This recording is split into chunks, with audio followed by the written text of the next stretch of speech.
right, it is 6 o'clock. Regan, are we ready, or would we like to give everyone another couple of minutes? You're muted, Regan. Ty, Sam, would you like us to get rolling? Ready whenever you're ready. Okay, we're ready. Awesome. Fantastic. Thank you so much. Good evening. I'm Gilia Taylor with the Collaborative Firm, and welcome to everybody that is joining us. This is the Henry County Transit Master Plan virtual public meeting. It is our second meeting and final meeting. And thanks to all of you who may have been here in February when we had our last one. Tonight's meeting is purposed to bring you up to speed on what we've been doing, to make sure that you know what we have accomplished. We've taken into account your feedback, and tonight's presentation will show you some of the recommendations that have come out of it. To set the stage for the evening, know that tonight we are starting at 6 o'clock, and we anticipate that we'll be done by about 7:30. During the presentation, you as a participant will not be able to speak. However, you can ask questions by typing your question into the Q&A box, which is this little chat box at the bottom. At the end of the presentation, we will respond to all of the questions and provide answers from each of the panelists. Also, during the presentation, we do still want your feedback. Although you won't be able to speak, you can participate in the polls. At different intervals throughout the presentation, we'll have polls come up. All you have to do is click on your response, and we'll show the responses, the full responses as the poll continues or ends, I'm sorry. So, in the interest of time, as I mentioned, the questions will be answered at the end of the session. And just so you know, as a matter of a disclaimer, we are recording this meeting. The meeting recording will be available on the project website, which is www.henrytransitmasterplan.com. That will be available after the meeting, starting tomorrow. I believe we should have it ready for you. In the meantime, we're going to get started by having a welcome from Mr. Ty Salters with Henry County. Good evening, everyone. As Ms. Taylor said, I am Ty Salters, Transit Director for Henry County Government. Welcome to the final public meeting on the Henry County Transit Master Plan. I would like to thank everyone for attending tonight's public meeting, and I'm eager for our team to share with you the proposed Transit Master Plan that we have been working on for the past year. We're approaching the final stages of this project, and we're excited about the recommendations that have been included thus far. This plan has been a collaborative effort between Henry County leadership, staff, our consultants, our citizens, and other stakeholders who work together to conceive a transit master plan that looks not only like our current needs, but our future needs over the next 30 years. At this time, I'd like to introduce to you Grady Smith from our consultant firm, VHB. Mr. Smith is the project manager of the Henry County Transit Master Plan. Thanks, Ty. Next slide. So here's our run of show for tonight, or the agenda. So we're gonna do a refresher for those who are new to the process on the planning process itself, the Transit Master Plan process. We're gonna also give you an update on the progress since the first public meeting. So there's been a lot of activity that the team has been involved in. That includes an update also on the universe of projects, and I'll describe exactly what that universe includes. And then from that universe, we're going to present to you some draft recommendations. And as Gilia said at the front end of this, throughout the process will be the opportunity to present your questions in the chat or participate and respond in a number of polls that are designed to get your input on each of these features of the agenda tonight. And then at the end, we'll close with next steps and then also kind of highlight additional ways for you to feedback to the process. So next slide, Regan. Gilia, you're up. First poll. Fantastic. And Grady, I know you'll come back and give us some introductions of some of the important people in the room along the way too. One of the things that we like to do, as we said, is to have you answer to the polls. So here we go. We're going to do a couple of test polls. The first one asks, tell us where you live. If you would, we'll give you about 15 seconds for everybody to respond, and we'll find out where everybody is located.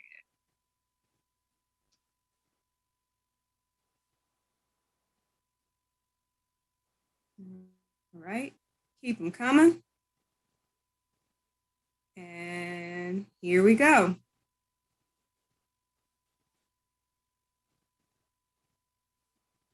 All right. So looks like we've got a lot of people from McDonough tonight and a little bit of everywhere, including unincorporated Henry County and outside of the county. Very good. We're glad to have you here. Next, we'd like to know, have you ever used Henry County Transit Services? Let's put the poll up and give you an opportunity to let us know your experience. Yes, you've used it all the time. No, you've not used it at all. Or yes, you've tried it at least once. Everybody take a moment to please give us your responses.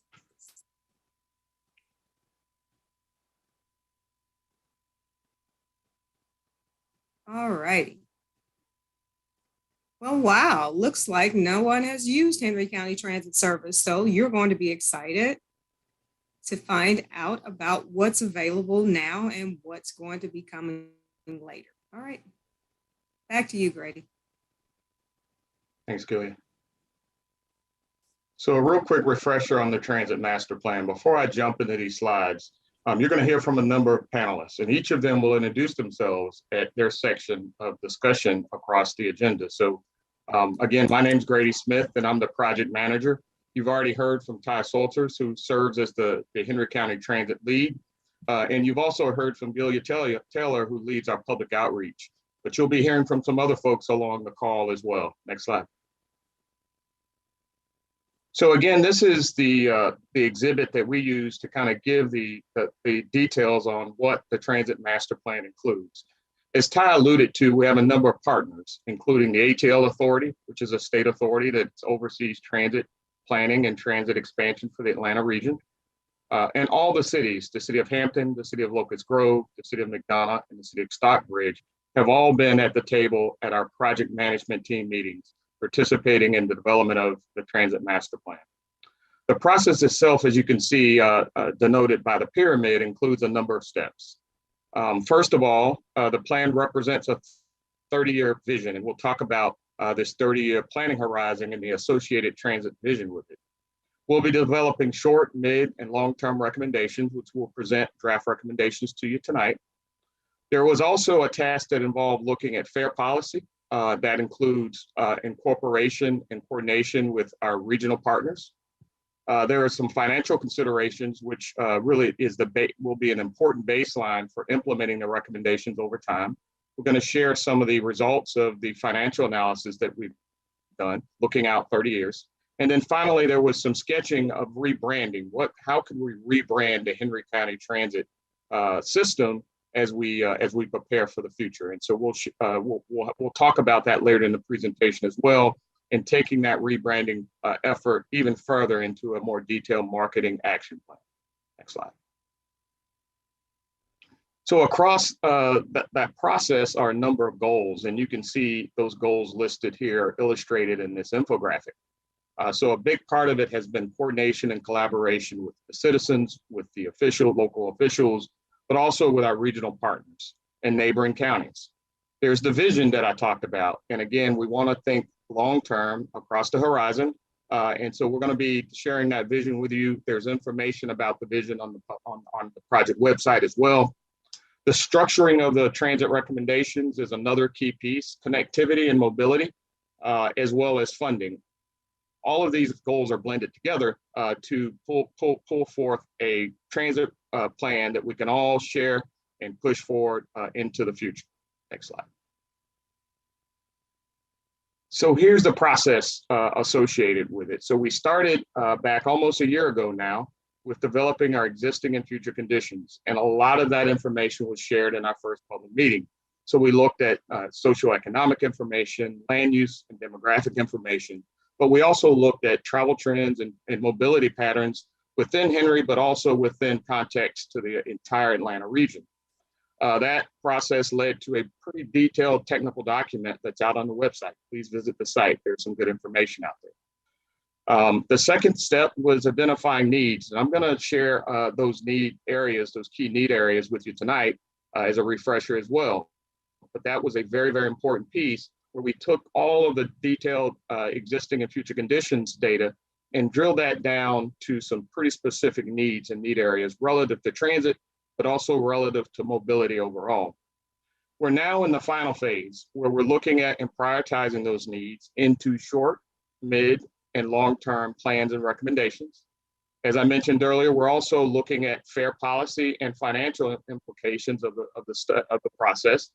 And then across the bottom of this, you can see that along the way, each major step of this process, we've engaged a technical committee, a stakeholder committee.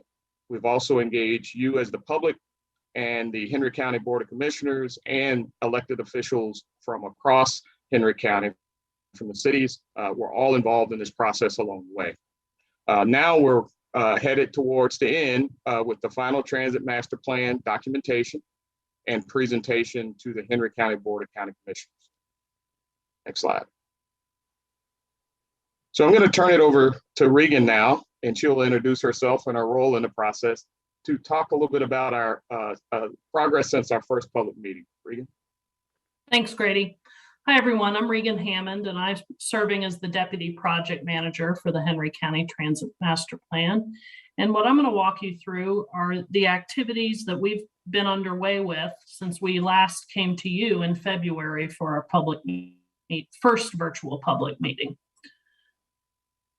So as Grady just talked about when he highlighted that process flow diagram, that we had engagement activities with the public and stakeholders all along the way in this planning process. And as you can see here on the top left graphic in that where we're highlighting all of our engagement activities, we had over 250 participants at our first public meeting, which was back in February. Following on the heels of that first public meeting and to help inform the work that we did around identifying needs, we had a public survey and an interactive mapping exercise where we had over 610 participants respond to that and participate in that exercise. We also conducted a number of targeted stakeholder interviews with key implementation partners, such as regional transit partners, neighboring jurisdictions, etc. We also, as Grady mentioned, convened both a technical and stakeholder committee that met several times throughout the planning process, but in particular, we conducted a planning charrette with those two groups, where we had over 43 attendees to help us really dive into that visioning and needs identification process. And they helped us to develop that, which we'll showcase to you here in a minute. And then most recently, we conducted a Board of Commissioners workshop to present some preliminary recommendation ideas to vet those with the Henry County Board of Commissioners and get their feedback. And so what you'll see tonight are the refined draft recommendations that came out of that Board of Commissioners workshop. So, Gilia, let's do poll number 3, and let's talk to the group and see how they've participated thus far in the project. Thank you, Regan. And so you see on your screen now the third poll, and it simply asks, have you participated in any of our prior engagement activities? Did you come to the first public meeting on February 25th? And you can answer multiple choice on this one. Tell us what all you've done. Have you watched the recording if you didn't go to the first meeting? Did you complete the online survey? Did you watch the Board of Commissioners workshop we conducted? Or have you missed all of the wonderful public engagement, but we're glad you're here today? I'll give you a moment to take a look at these responses and provide your answers.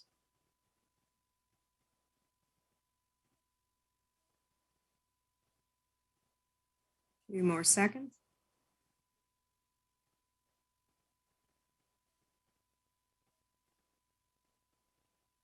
All right, that one's pretty wordy, so we just want to make sure we give everybody a chance to respond.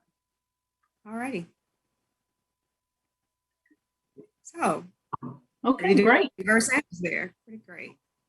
Fantastic. So we've got some returning participants tonight. So we're excited to showcase the recommendations.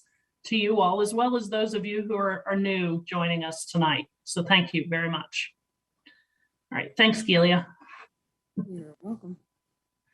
Okay, so continuing on to talk about kind of how we've conducted coordination throughout this transit planning process. You can see on the screen here the variety of entities that we have coordinated with. So specifically, these are the entities beyond just the partners that Grady highlighted early on in tonight's presentation, including the 4 cities in Henry County, as well as the ATL Authority. But you can see we've coordinated with your neighboring jurisdictions, whether those be counties or cities that surround Henry County. We also talked with transportation agencies and transportation providers, such as the ATL Authority, but many others, such as the Georgia Department of Transportation, the Three Rivers Regional Commission, which operates transit south of Henry County, the Hartsfield-Jackson Atlanta International Airport, and others. And then last but not least, we've been coordinating with various business and nonprofit stakeholders in and around Henry County to make sure that we understand the economic drivers and the social service drivers that are important to the planning of transit and the future of Henry County. So one of the first culminations of this engagement and our technical analysis was the development of a Henry County long-range transit vision.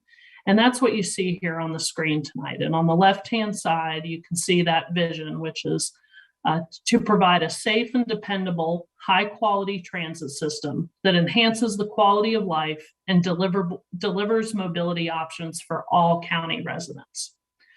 And so really, your input that you provided early on in our planning process, along with stakeholders, as well as input from Henry County staff and elected officials, went into this vision.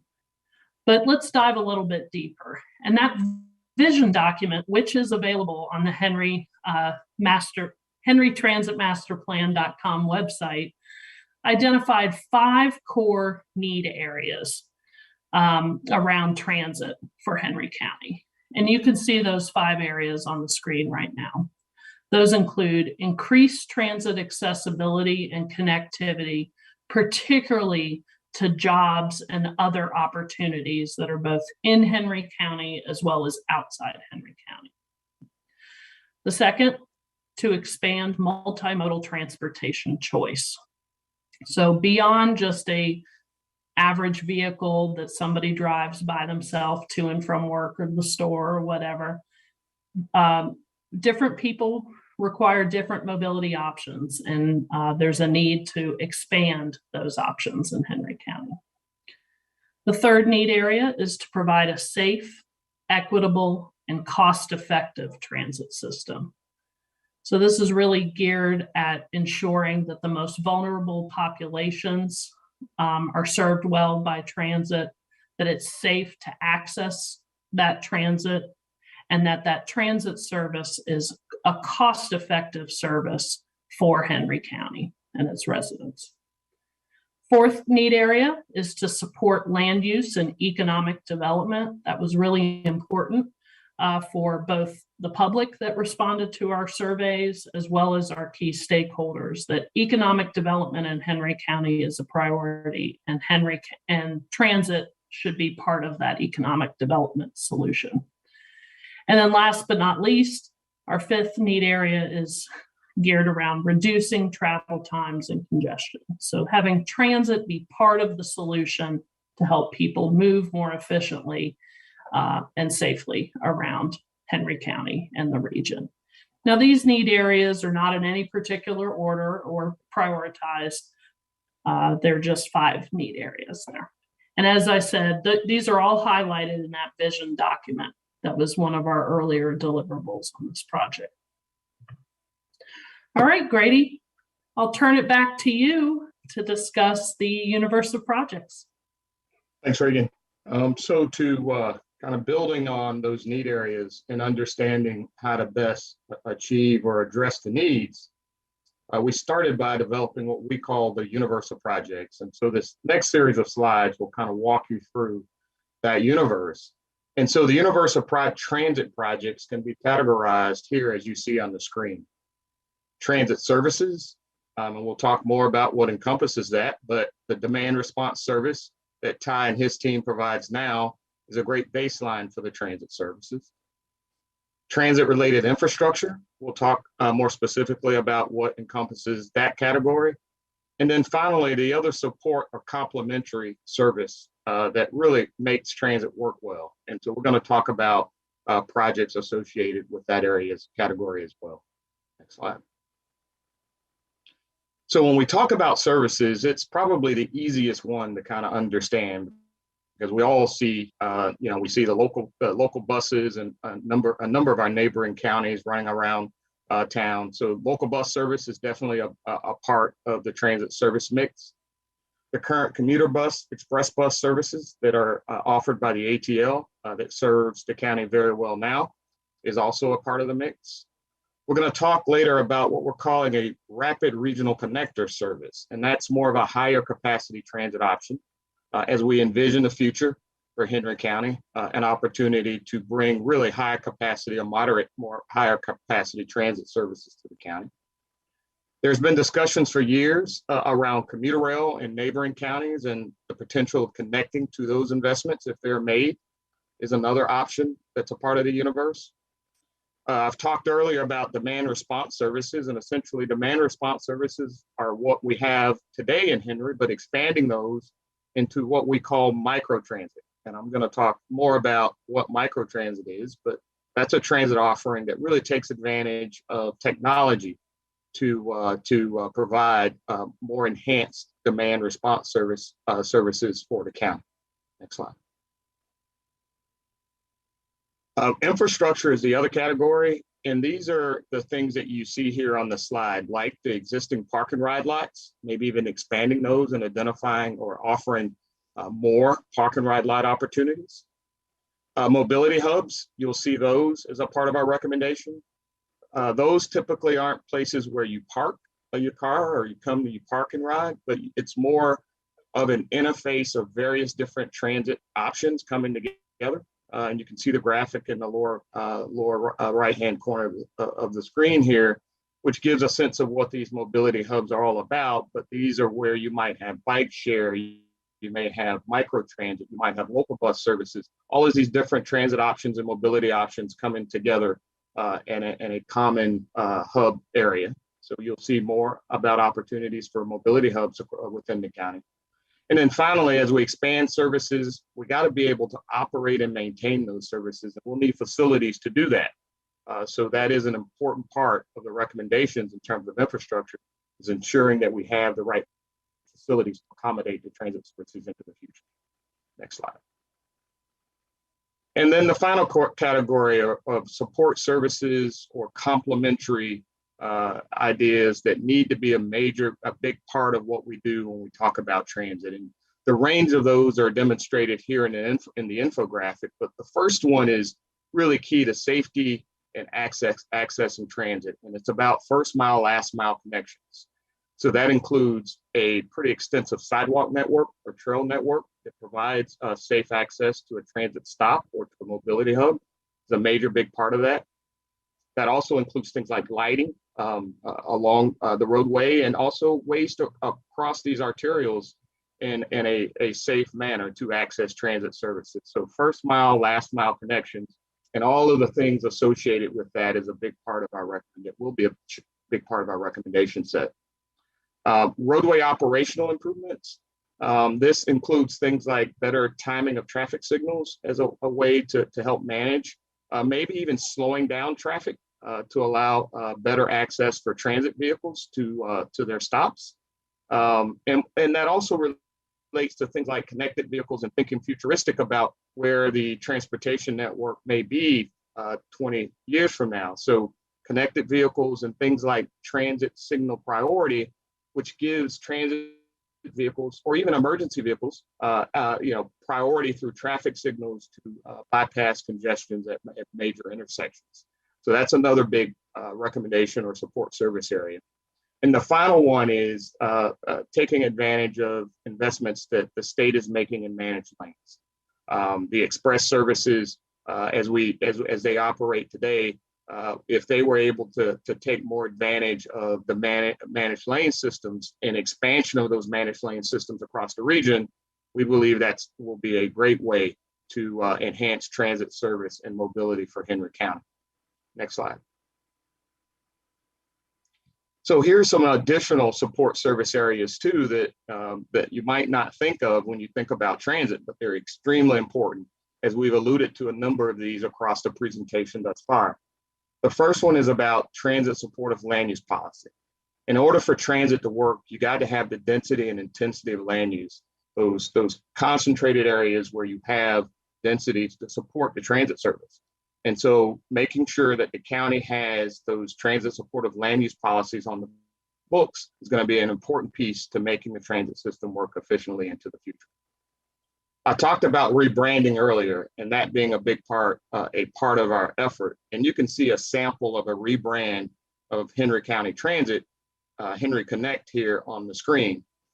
Building on that rebranding campaign to be more of a marketing action plan is also a support service that we think will be key. If people don't know about the service, they're not going to use it. And we saw today through our poll that a lot of you have not used the transit service.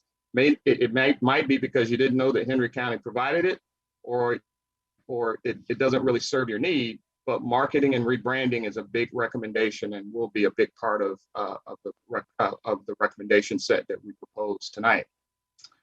Regional fare integration. There's a lot happening around fares and how people access service and pay their fare.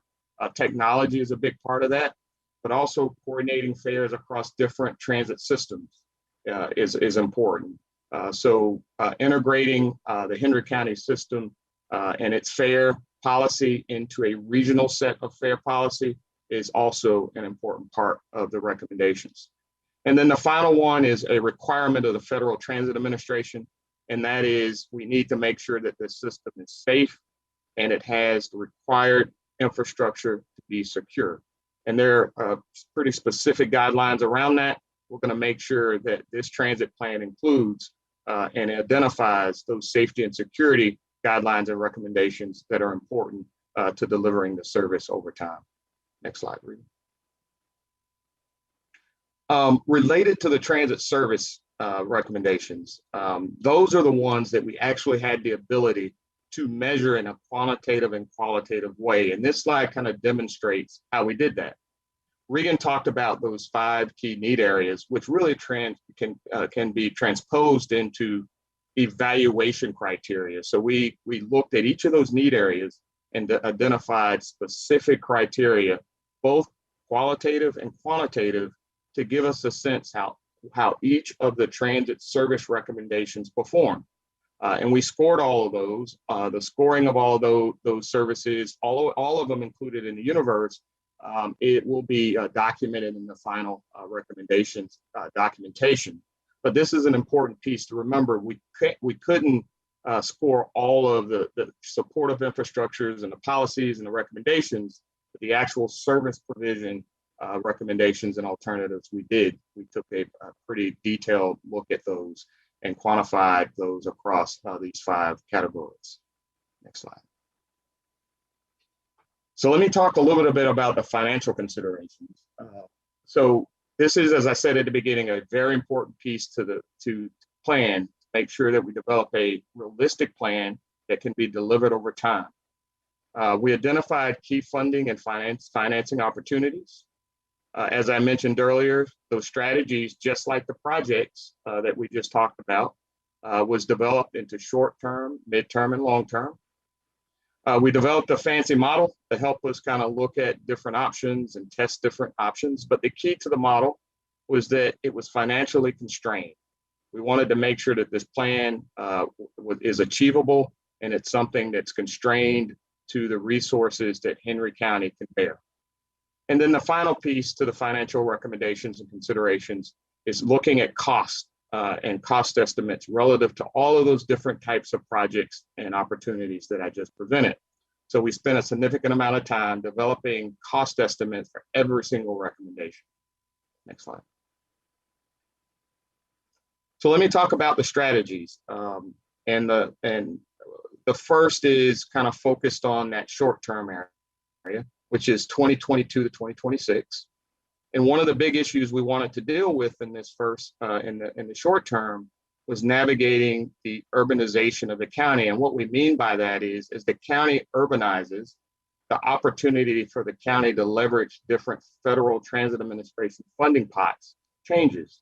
And so one of the things we wanted to make sure that we did in this first short-term phase was leverage as much federal transit dollars. And we all know with the passage of the infrastructure bill this week, that there will likely be more transit funding at the federal level to be accessed. But the first short-term category here from a funding perspective is leveraging as much of that FTA money as we could and continuing about the same amount of local funds that are going into the transit system today into this first horizon of 2026.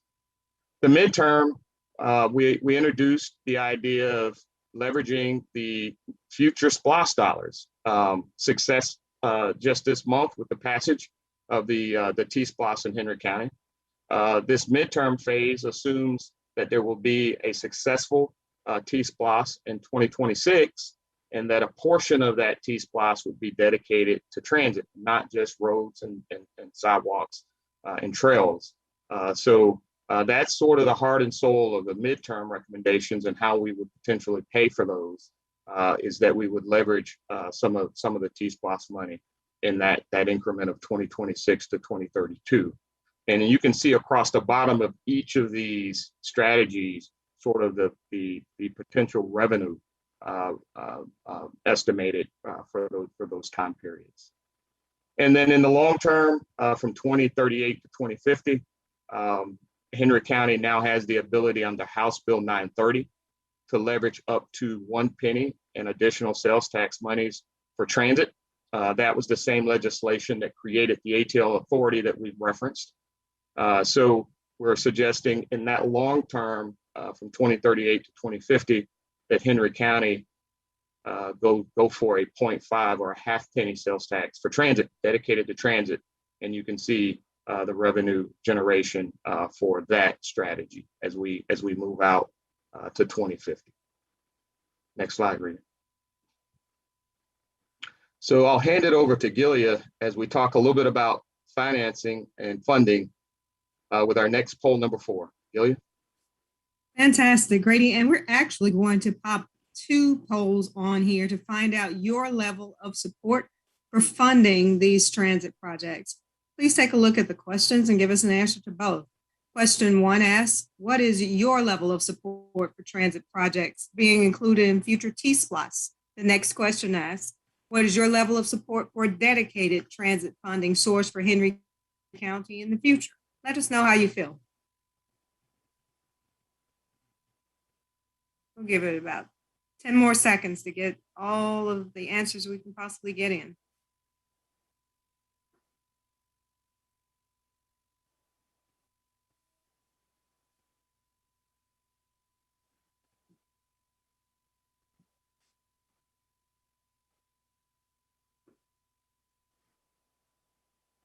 All righty. Hopefully everybody that wants to has had an opportunity to respond. And here you are. Grady, would you like to review the results?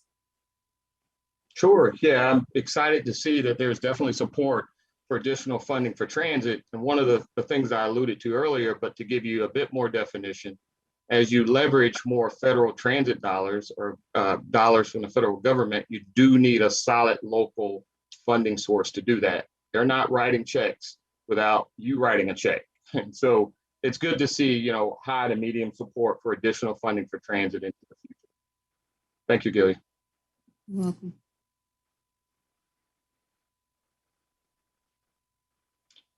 So at this time, we're going to talk specifically about the draft recommendations.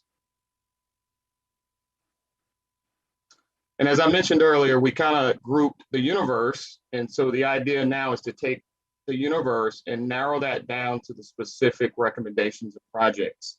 And we're going to do that in the same categories as I categorized the universe of alternatives. Again, transit services, as you might recall, those are the things that we measured using those 5 key criteria areas, the infrastructure projects, and then the support services projects. Next slide, Gilly. At this point, I'm going to turn it over to Jonathan, and Jonathan will introduce himself and his role on the project, but he's going to take you through the project set. Jonathen. Good evening. I'm Jonathan Webster with VHB, and I helped develop the draft project recommendations, and I'll be presenting those tonight. We have it split into 3 different funding periods or phases. The first phase is year 1 through 5.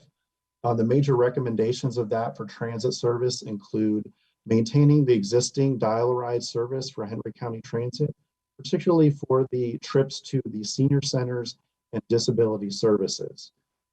We're also recommending a microtransit feasibility study to look at various alternatives that make sense for Henry County in terms of implementing microtransit service. So that would be focused mainly on the general population trips within the county. It wouldn't alter the trips to the senior centers or the disability services trips. We're also in the phase 1 looking at implementing local bus. We're recommending a pilot route, LB17, that runs from McDonough to Stockbridge. And then we're also recommending a number of support services type recommendations that would include a marketing and rebranding campaign for Henry County Transit, beginning the discussions to tie into the regional fare collection system and start that process. Also a set of projects related to first mile and last mile connectivity. So that would be improving pedestrian and bicycle connections to the pilot route. And then also taking a look at the implementing transit supportive land use policies in the county. So taking a look at the land use codes and the zoning regulations to make sure that they support transit service within the county. Next slide, Regan. And phase 2 is from year 6 to 16, that is the midterm. A number of new transit services are recommended during that period. New express bus service from Stockbridge to the airport is recommended, XBR1.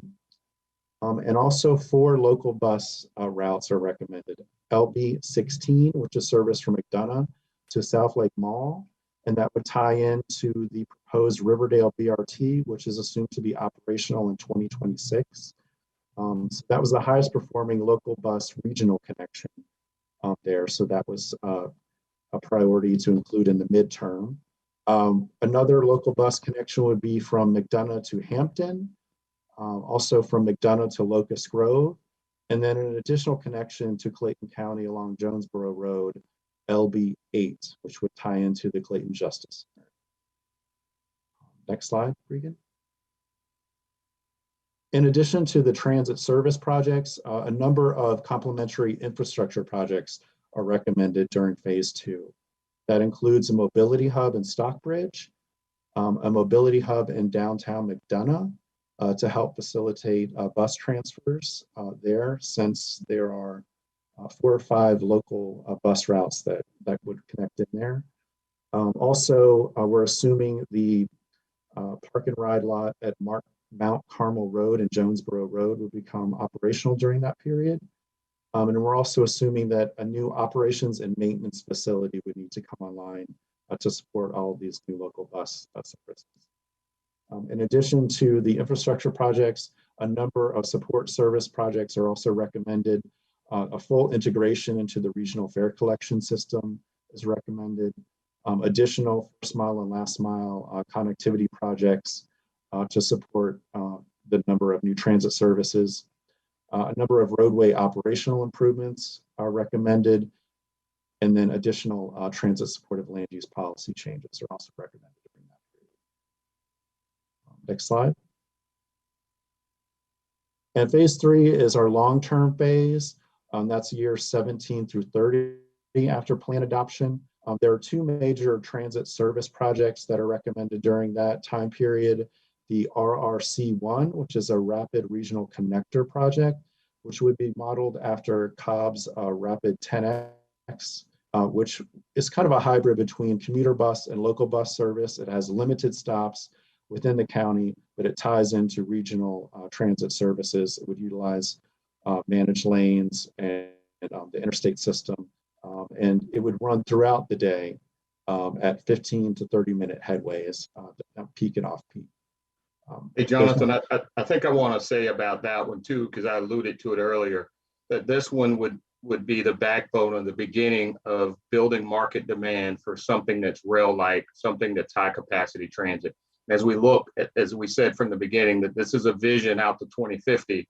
So the likelihood of having some high-capacity transit option or backbone of a system would literally be this rapid regional connector over time. Thanks, John.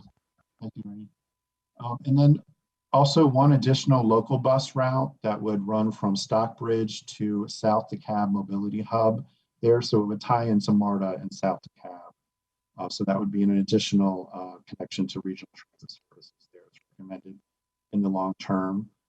3 major infrastructure projects are planned, which are a mobility hub that would be adjacent to the Mount Carmel Park and Ride on Jonesboro Road, a mobility hub at Henry Medical Center, and then also a mobility hub in Hampton as well. And then again, a number of support services are recommended in the long-term phase. That includes additional first mile, last mile connectivity projects, transit operations and technology improvements to facilitate fast transit service in the county, additional transit supportive land use policy changes to support the new services coming online, and then coordination with GDOT related to utilizing managed lanes to facilitate faster regional connections. And now I think I'm gonna, I'm sorry. So this slide shows in totality all of our recommended projects across all 3 phases. That would include countywide microtransit expansion throughout the entire county, 6 new local bus routes, 5 mobility hub facilities, 1 additional park and ride facility, commuter bus expansion from Stockbridge to the airport, and then the Rapid Regional Connector project from McDonough to the airport and downtown Midtown. Jonathan, can you talk a little bit more about microtransit? I just sort of briefly mentioned that it's sort of utilizing technology to provide improved demand response service, but could you take a minute to talk a little bit more about exactly what microtransit is, and maybe even give some examples of places where it's being implemented now? Sure. So microtransit's really an evolution of the current demand response system that they have now that's operating in the county, but it utilizes technology to match riders to vehicles in real time. So the reservation window for a trip is greatly sped up. So currently, you must reserve a trip a day in advance, but with microtransit, when you request a trip, in most cases, you could receive a vehicle within 15 minutes, at the maximum at the outside, maybe 30 to 45 minutes. So it's similar to Uber and Lyft and how they operate and how they group riders together with common destinations. It's been implemented recently in Gainesville, Hall County, and also in Valdosta are some examples within Georgia of where it's been successfully implemented. Thanks, Jonathan. And when we say technology, we're literally talking about cell phones. So you would book your trip using your cell phone, just like you would do with Uber or Lyft. But as Jonathan says, it makes for a lot more efficient service delivery and more options, mobility options for the county. So you may be asking, what are the benefits of this system as a whole? And so as I was just mentioning, a demand response will be greatly improved throughout the county in terms of how responsive the service can be to residents. And this will be countywide. This will be a benefit to all county residents. And the reservation window would shrink from 24 hours in advance to most likely 15 to 30 to 45 minutes at the maximum. So that would be greatly enhanced demand response service. Looking specifically at the fixed route service, within a half a mile of fixed route transit, 30% of residents will be served within the county. That includes 37% of low-income workers, 35% of zero-car households, and 31% of senior citizens within the county would be within a half a mile of fixed route transit. In terms of employment, 30% of all jobs within the county would be located within a half a mile of fixed route transit. So it'd be a major benefit. And then finally, I think, one of the other benefits that I've alluded to at the beginning is the timing and execution of this plan. And with the recent passage of the, Build Back Better plan, it really showcases to the Federal Transit Administration and our regional partners that Henry County has a clear vision for transit investment over the next 30 years. And within the context of that bill, the infrastructure investment opportunity here, Henry County has a set of projects and a clear course of what's important and priority to Henry County to apply for additional transit funding. So in addition to the benefits here, there's also that benefit of being ready, armed and ready to access and apply for those additional transit dollars to really realize the plan recommendations that we just presented. Next slide. Thanks, Grady. So here we are again. You have heard about some amazing options that are being presented and recommended for Henry County. We're going to launch another set of polls to find out where you stand in support of these options. This poll has 3 questions. We'd like to know, how supportive are you of bringing fixed route service to Henry County? You heard them talk about that. Then Jonathan just explained microtransit. How supportive are you of bringing microtransit to Henry County? And finally, how supportive are you of bringing express commuter service to Henry County? Let us know how you feel. We'll give everybody about 10, 15 seconds to respond.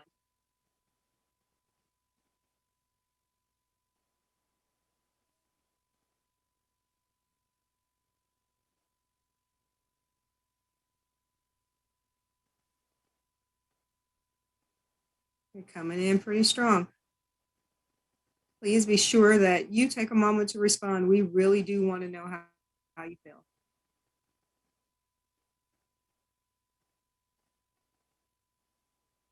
Okay, another 5 seconds and then we'll share the results. All right. Grady, there you have it. Thank you, Galia. So support across the board for most everything, a little low response on the fixed route, but great to see there's a lot of support for these recommendations. Thank you.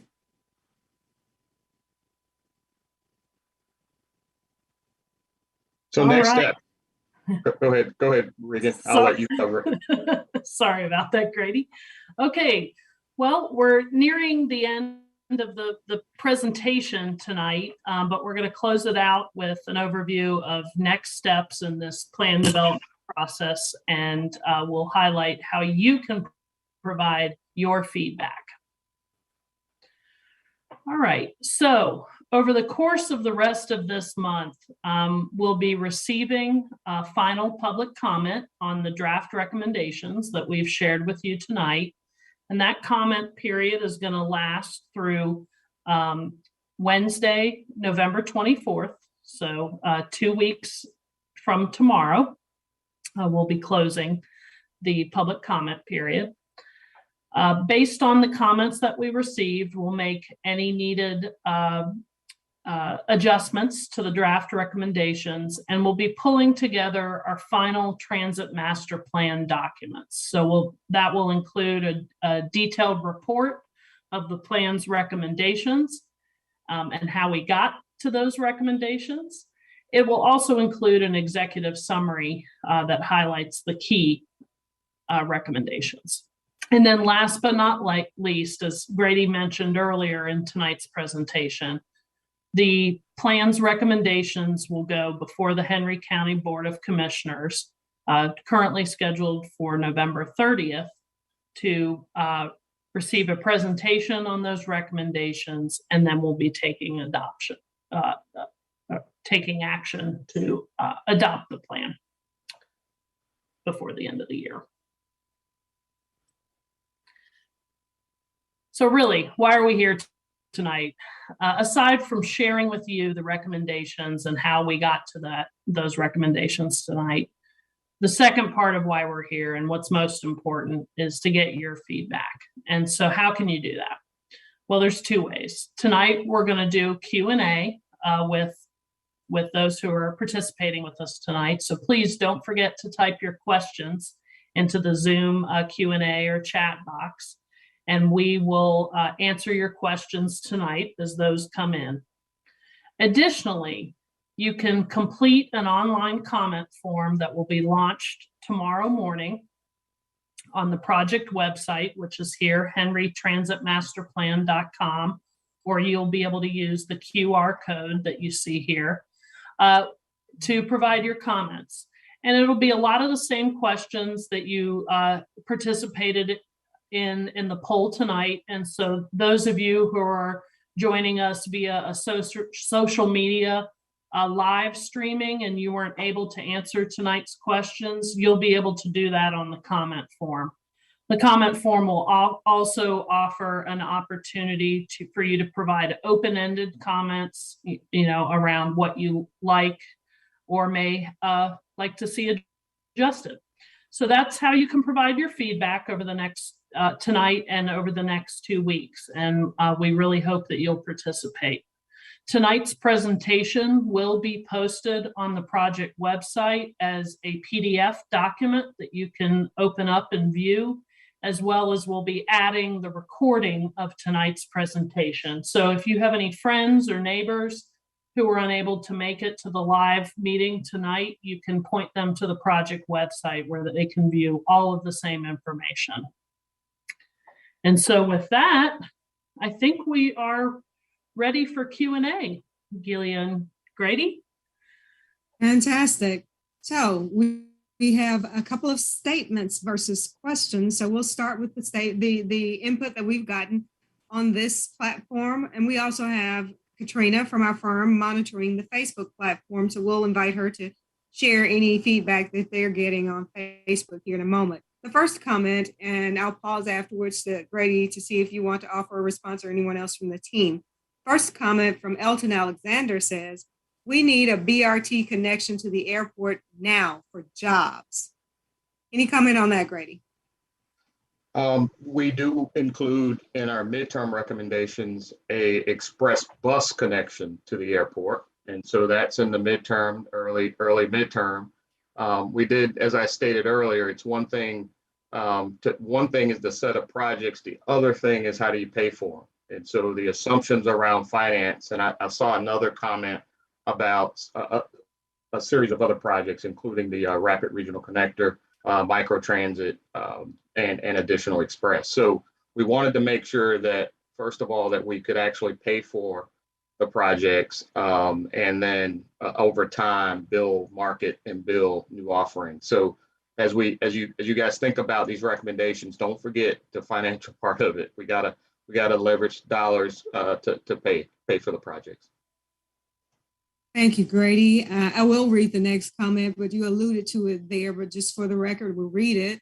And pardon me if I mispronounce your name. It's beautiful, but I'll call it Tejas Kotak. The Express, Rapid Regional Connector, and Microtransit projects sound like the most impactful ones. They should be moved up the timeline to build ridership and support for expansion and improvement. Anything else you'd like to add to that, Grady? No, I think I hit it, Gillian, the earlier comment about just making sure that we have a sound financial backing to all of our recommendations and that they're not pie in the sky. And so that's what we have here. We agree that those projects are definitely impactful, as Jonathan alluded to. The microtransit providing access to everybody in the county to a demand response service is huge. and then also the proximity and connections to jobs and to for folks within a half mile of the fixed routes and other investments are extremely impactful. So we do agree, but again, we want to make sure that our recommendations are sound financially so that we're able to actually deliver and not make false promises. Fantastic, and I'm loving it. We're getting more questions in as we speak. The next one asks, what are the views about light rail coming to Henry County? I'll start on this one and then I'll ask Regan to jump in too. But and I think I alluded to it a little bit, and Jonathan did too, with our Rapid Regional Connector project, the red line that was on the map with the stations along the way. And as we look at the land use within Henry County today and what it's projected to be in the future, we do see increases in density and intensity that are beginning to reach thresholds to support higher capacity transit investments, be it light rail or be it bus rapid transit. So the idea behind that connector project is really to build that market and support over time. So as the county grows, densities increase, the need for higher capacity transit increases, we would be reserving a place for it within the context of Henry County. Regan, is there anything you want to add to that, or anyone else on the team? Yeah, I'll just add a little bit to that. To kind of build off the point you just made, Grady, about generating that ridership through a rapid regional connector route as a starting point. I would say also developing the ridership and acceptance of transit in Henry County is also a goal of the local route recommendations that we've made here tonight, particularly those that are providing access to regional transit connection opportunities in Clayton County and future high capacity transit options in Clayton County, as Jonathan highlighted with the Riverdale BRT that will be coming online in the midterm phase. So yeah, that's just what I'll add there. Thanks, Regan. And go ahead, Sam, did you want to add something as well? I would add from the county standpoint that rail service is a high ticket item and it costs a lot. It's a little beyond county's scope, but if it's something that's feasible, we can work at the regional level with our other transit partners in potentially extending it to Henry County or through Henry County to connecting to the Atlanta region. But just at the county level, it's probably a little too expensive for us to undertake. Within this planning horizon, to be clear. Right. Thank you, Sam. Thank you. Any other? Next question, Gillian. Thank you.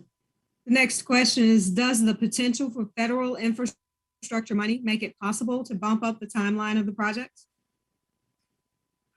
That's a great question, and that is definitely something that that the county will be looking into over the next few weeks. In fact, as the details on the bill becomes more apparent to all of us. So I don't know the answer tonight, but we will definitely be looking into the ins and outs of the bill and making adjustments to some of the financial assumptions within the plan, if that makes sense. So it's fairly new, hot off the press. But we know generally what the pots of money are and the magnitude of the dollars associated with each of the pots, including transit. But the details in terms of how to access those funds are still being worked out, or still being communicated to providers. So more to come there. But great question, and the county is definitely looking into, as we said, that's a strategy to leverage as much federal transit money as possible. Yeah, and Grady, I'll add here that, and go back to a point that you made earlier, which is what's really important about this plan is it provides Henry County and the cities of Henry County a plan, a strong vision with a prioritized list of transit investments. So while we're digesting the new federal transportation bill, There may be other opportunities that come down the line from the federal or state levels, and this plan will allow Henry County to be positioned to take advantage of those opportunities should they come Henry County's way. Sam, I think you wanted to make a comment as well. Well, from a county's standpoint, I would be curious to know the legislation that is under consideration right now in Congress, whether it requires any local match. Usually federal funds require local match. Yeah. But if it's just federal money, then we'll definitely take advantage and move our projects up. I could we tell don't you, have all the answers. Sam, I could tell you this, that much of the dollars associated that's been programmed in the bill that the president still needs to sign assumes a local match. Does it? Thank you. The next question says, statement/question. I remember something about ARC using the existing railroad lines. Is that scrapped? That's a great question, and it's not the Atlanta Regional Commission that's been talking about the railroad corridor. It's actually MARTA, and MARTA is still making decisions on what to do associated with providing higher capacity transit along the Norfolk Southern Rail Corridor, commuter rail, to Clayton County as far south as Lovejoy.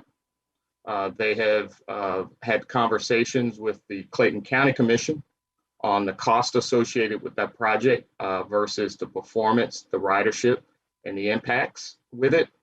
And they have suggested to the county to Clayton County, that they are will be looking at other options, including bus rapid transit in the State Route 54 corridor, which pretty much parallels that railroad all the way down to Lovejoy. So we are aware of the planning activities associated with that corridor and the opportunities, as well as the impacts with it. So more to come there. If there is an opportunity to tie into that, as we discussed earlier in the recommendations, if that project was to move forward, our plan does allow for that flexibility. In addition to what Grady just said, there is a group of local governments in the middle Georgia called I-75 Central Corridor Coalition. This group of governments are exploring a potential rail service between Atlanta and Macon. The group has secured about $500,000 to conduct a regional transit study to see the feasibility and potential route of such service. So we are at the very beginning stage of that. Now this legislation that is under consideration in Congress can certainly help in speeding up that study and exploring potential rail service between Atlanta and Macon and possibly extending it to Savannah. So that is something I just wanted you to know, that there is some effort by some middle Georgia governments to explore such a rail service. Thanks, Sam. That's a real great point. And when you tie it back to the infrastructure bill that the president is waiting to sign, or hopefully will be signing, there is a significant amount of money in there, about $66 billion for intercity passenger rail services via Amtrak. So it's the most funding they've ever had in the whole existence of Amtrak, and they will be looking at other intercity connections to expand their system, which could include a connection from Macon to Atlanta to Savannah. Thank you. Next statement and question says, this project is supposed to help with congestion. Please explain how this will happen. We have congestion now in McDonough and other surrounding areas. I'm concerned about the crime. How do you plan to address the crime coming into the county from other areas? Sounds like that question hits on congestion and crime concerns. Thanks, Gillian. I'll start and I'll kind of turn it over to some of the team members to jump in and take the back end of the question first, the crime question, which comes up a lot when you talk about transit service. But when you look at the statistics, you don't see a whole lot of crime associated with transit. And I've heard this 1,000 times in a lot of different areas, and it's the guy's going to rob you and take your TV and jump on the bus with it kind of thing, right? So the perception about crime and transit and the statistics behind it doesn't really align. So that's an important thing to remember. We haven't seen that in Clayton County, just next door, and we haven't seen it in Buckhead or around in many of the places where transit has made a huge impact on economic development. So that's the first thing. It's a misnomer. It's something that just the stats doesn't add up to. The congestion one is a great question, and I'm going to ask who I'll pick on Regan to talk a little bit about the impacts of transit on congestion. Our hope is to get folks out of their car. And Sam, you show this slide where you see a bus with a full bus, and then you see sort of the equivalent of cars and on a roadway section, and you see sort of all these cars and this bus that could kind of handle all of them. So anyway, Regan, you want to talk a little bit about congestion and transit and impact? Sure. So a couple of ways that these draft recommendations could help to improve congestion, and not only congestion, reliable travel times. And I think that's what folks are particularly concerned about, is having an understanding that on a day-to-day basis, I'm going to efficiently be able to get from point A to point B. So first off, from that standpoint, transit is able to carry more people in a smaller amount of space, so alluding to what Grady just talked about. So the more you can shift people from a single occupant vehicle mode to a transit mode, you're taking those cars off of the roadway and therefore reducing congestion and providing that same mobility in a smaller space. But I will say that oftentimes you take one car off the road, there's another car to fill it up.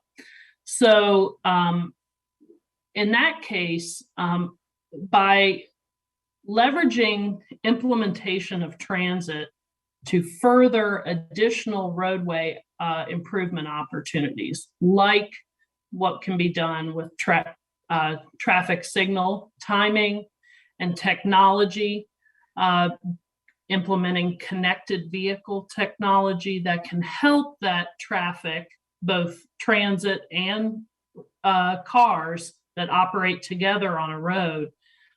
You can kind of leverage the transit opportunity to make investments on those signals, on that connected infrastructure, to make that traffic move more efficiently in and around an area. So get it through intersections faster and safer. Over 50% of the congestion that we experience on a day-to-day basis is directly attributed to crashes. And transit, time and time again, is proven to be a safer transportation mode when it comes to crashes. And by taking cars off of the street and putting folks on transit, you're reducing the potential for additional crashes. So therefore, reducing the potential for congestion as well. So those are just a few examples, really trying to provide that reliable travel time and then opportunities to leverage transit to make investments in roadway operational improvements. Sam, I know this one is right up your alley. I know you got something to say.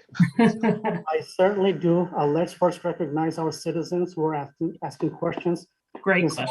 You asked about congestion and you asked about crime. So let's address the congestion part. We really see public transit as a way to reduce traffic congestion in Henry County. One of the major reasons we have such bad traffic congestion is that we do not have a viable alternative to driving cars, which is why we are so dependent on our cars, and we can complain about traffic congestion, but we don't have any other way to get around. What public transportation will do is, if it's a better service, it will provide a viable alternative to driving cars. give you another way to get around. And one bus can potentially replace 20 single occupant cars on the road. Multiply that by the people in the county. So we really see having public transportation will help us lower traffic congestion. Another question that you asked about was about crime. I have heard about this a lot from a lot of citizens that public transportation brings crime to the community.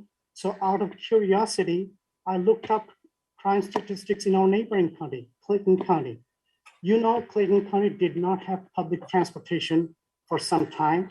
Then in year 2018, MARTA came into Clayton County. So if public transportation drives up crime, according to that theory, crime should go up in Clayton County after 2018. I checked the statistics that's posted by Clayton County's police department. I did not see any correlation in crime before 2018 and crime after 2018. I did not see any sharp rise. So it's a fear. Crime happens wherever there are people. You don't need public transportation to have crime. We just had a Henry County police officer got killed.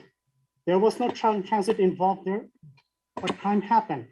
So it's more of a fear than reality that public transportation results in crime.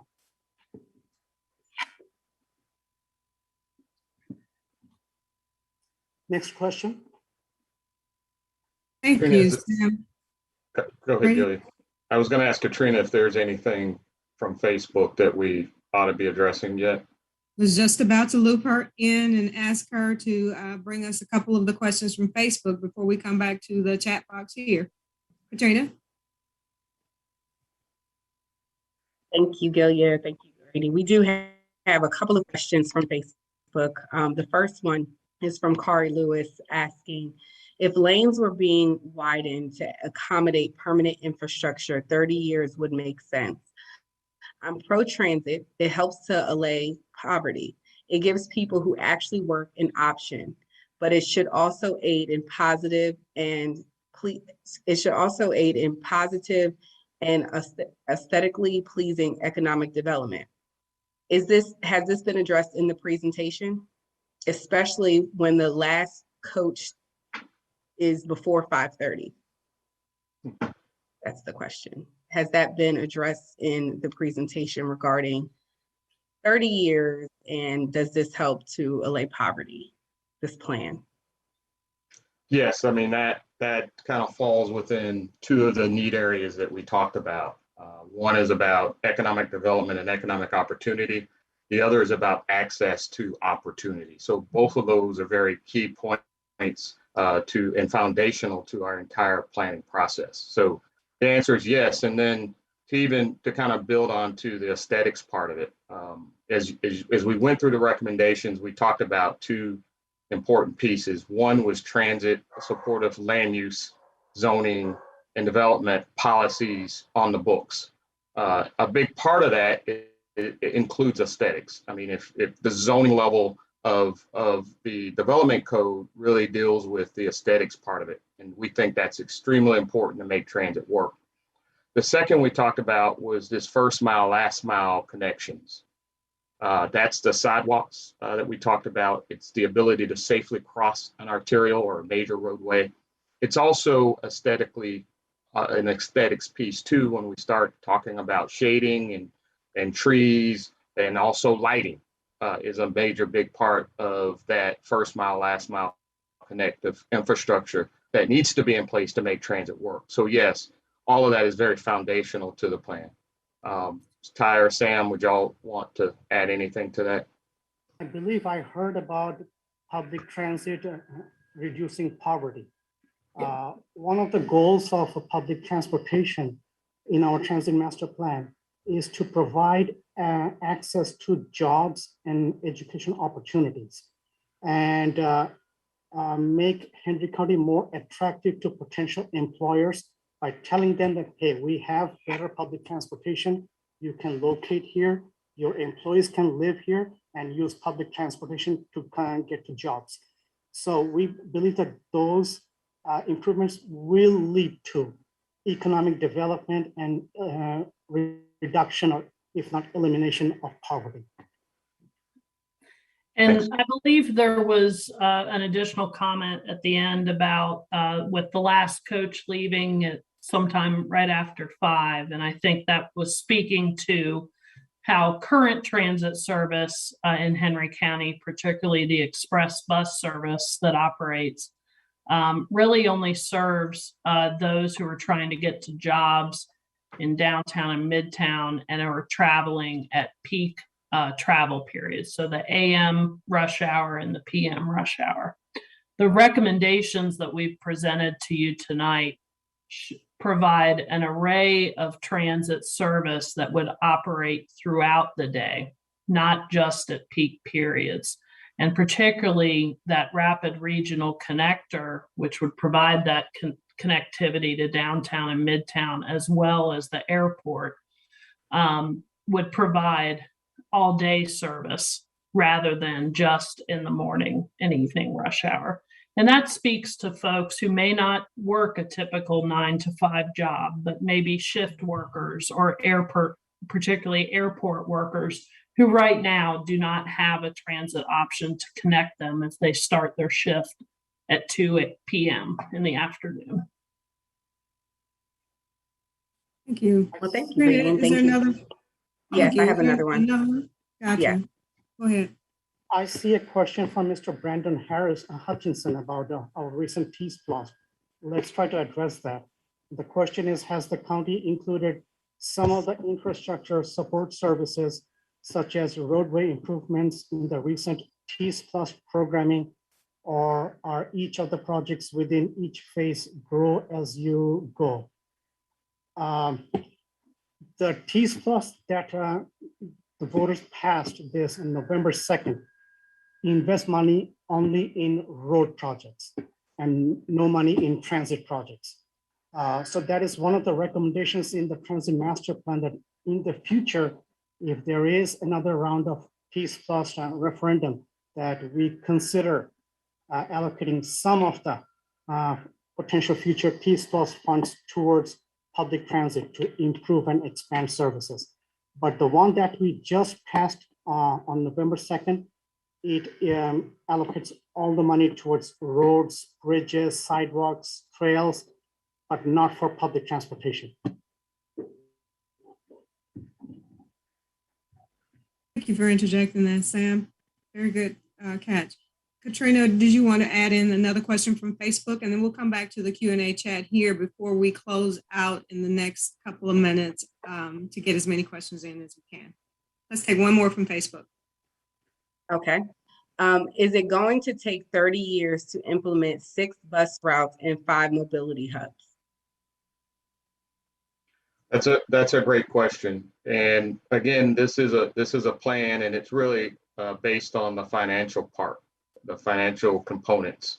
And as Sam said just a minute ago about the T-Splosh and leveraging those dollars, that there is, those dollars, this current splosh that just passed is all about the roads, the bridges, the sidewalks, the trails.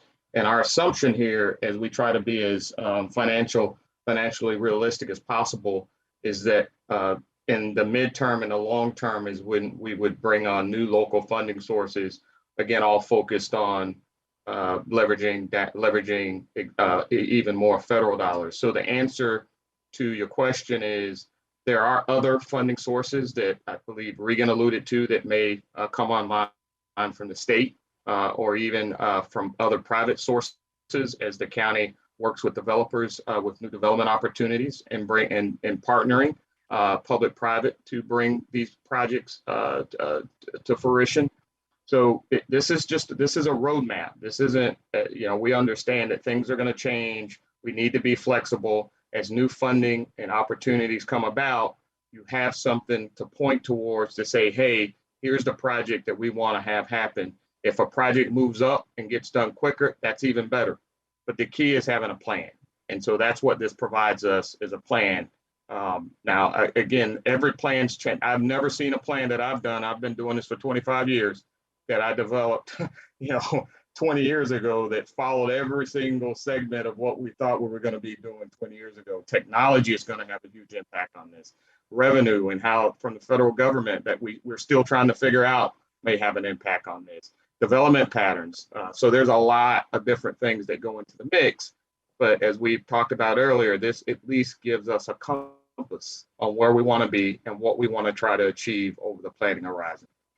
So I guess the answer to the question is probably not. The answer is no. Some of these things might happen faster. Some of them might happen slower, but at least we have a gauge of where we want to be. And that's the intent. Thanks, Grady.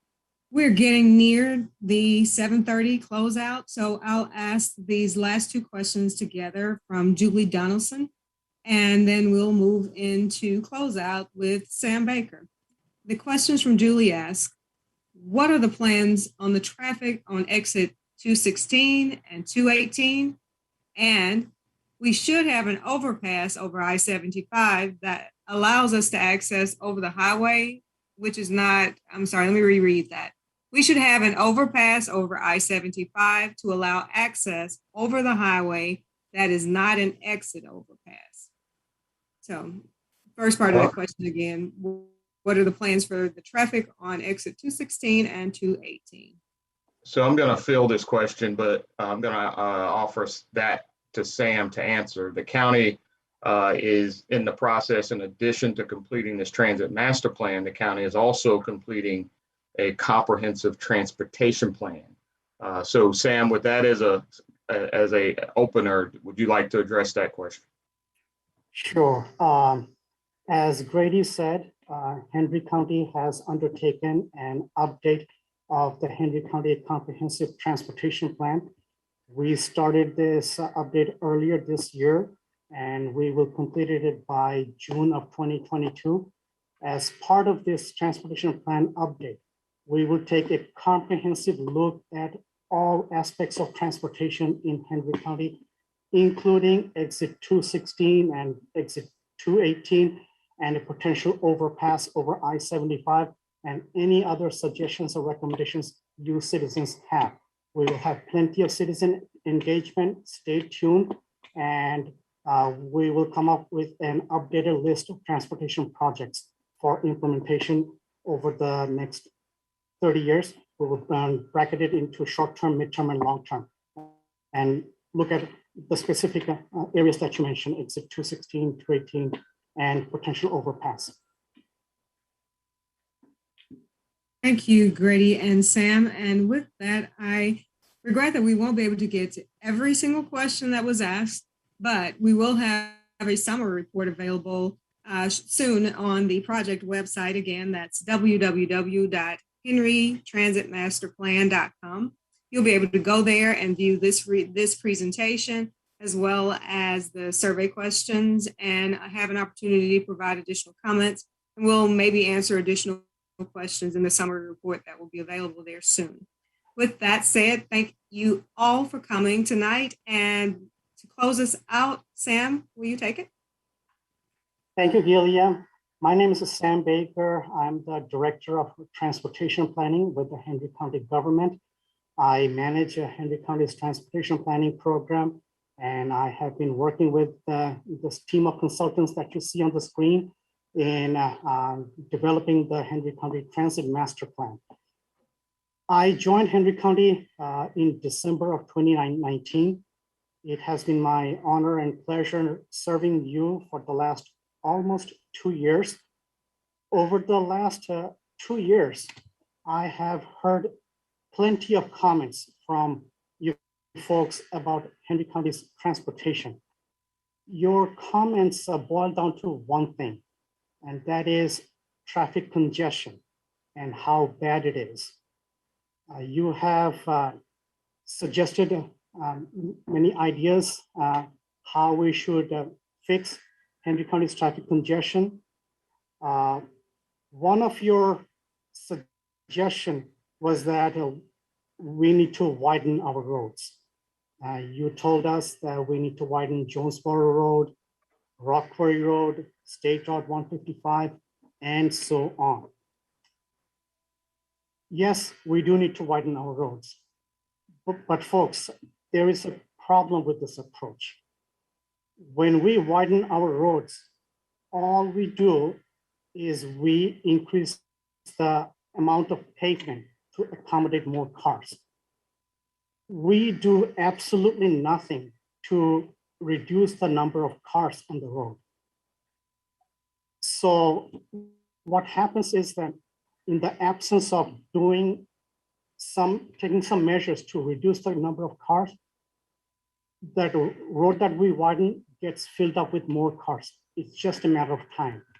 So what we have to do is widen the roads and also take some measures like public transportation and other ways to reduce our dependence on the cars so that the roads can handle the traffic. Another suggestion or idea that came from citizens over the last 2 years is that many of you feel that Henry County government needs to stop allowing more development. You feel that more development will lead to the more traffic congestion. And I get where you're coming from. But you know, folks, Henry County government cannot simply stop allowing development from happening in the county. Now, I know what some of you may be thinking, that Henry County government does not want to give up on getting more property tax revenue, and that must be the reason. No, that's not the reason. To answer the question, why Henry County government cannot stop development in the county, we need to refresh our knowledge of the US Constitution. You know, the Constitution grants us citizens certain rights that cannot be infringed upon or taken away from us. One of those rights given by our Constitution is the freedom of movement. You as a citizen have the right to move and travel freely from Henry County to anywhere in the country. Likewise, your fellow citizens have the right and the freedom to move from anywhere in the United States to Henry County, Georgia. So we cannot just say, hey, we have 241,000 people. That's enough. We cannot take any more. Therefore, we're not going to allow any more development. We cannot do that. Another right given by our Constitution is the right to develop land. If you own a land, you have the right under the Constitution to enjoy your land, develop that property, and derive a profit from it. And nobody can infringe on that right. So just like you have the right to develop your land, your fellow neighbor has the same right to develop his or her property and develop a subdivision, an apartment complex, a shopping center, an office complex, a warehouse, or a distribution facility. We in Henry County government cannot stop that. All we can do is set some parameters and provide some guidelines. So I talked about we cannot fix Henry County's traffic congestion simply by widening our roads, and Henry County government cannot simply stop allowing development from happening in the county. So what can we do? Well, we can embrace public transportation. Now, hear me out for a minute. I know some of you may be rolling your eyes based on your social media comments. The reason I mentioned earlier we have so much traffic congestion in the county is because we don't have an alternative to public, another way of getting around. And what public transportation will do is it will provide us another way to travel in the county and thus reduce our dependence on single occupant vehicles. So I really see public transportation needs to be as something that we need to consider if we want to tackle our traffic congestion. In the absence of it, just widening the roads will not fix our congestion. And we have plenty of evidence of that in Atlanta and from other cities and other major cities from around the world. So in conclusion, we exchange a lot of ideas and suggestions or recommendations tonight. You asked us a lot of questions. We try to answer your questions to the best of our ability. Now, I don't expect all of you to agree with all the ideas that were shared tonight. And if you don't, that's okay. The good thing is that, the important thing is that we all came together tonight and had an exchange of ideas. And so what we had tonight is a community conversation, and that's a good thing. And we should have more such community conversations, and we will. As we are winding down with this transit plan, we are updating our transportation plan and developing a trails plan. There will be more citizen engagements coming up, so stay tuned. Finally, I want to thank you all for taking the time and joining us tonight and joining our conversation. Thank you and good night.